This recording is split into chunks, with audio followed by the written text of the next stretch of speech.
Il est devenu très difficile pour nous, pour la plupart d'entre nous, de passer une journée sans porter un regard critique sur ceux qui nous entourent. Pendant que dans la même période, nous avons du mal à détecter quelles sont les choses qui ne vont pas bien dans nos propres vies.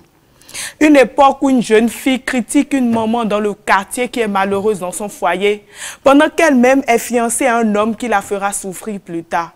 Une époque où une femme qui a eu à faire des avortements critique une autre parce qu'elle a des enfants de pères différents.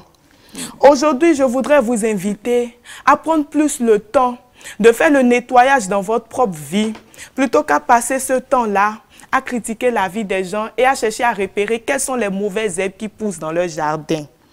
Il est temps pour chacun d'entre nous également de poser un regard différent sur les autres, afin de pouvoir les comprendre. Parce que souvent, entre ce que nous voyons et la vérité, il y a une très grande différence.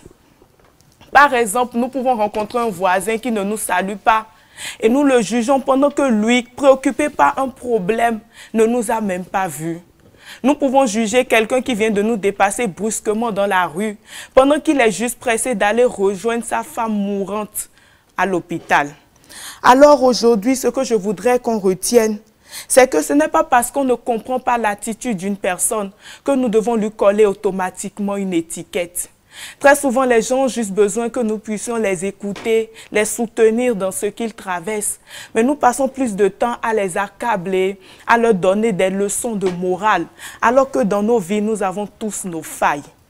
Voilà pourquoi aujourd'hui, je nous invite vraiment à prendre la décision de commencer à devenir des soutiens et pas des juges, des exemples, pas des calomniateurs, et aussi une solution, pas un problème.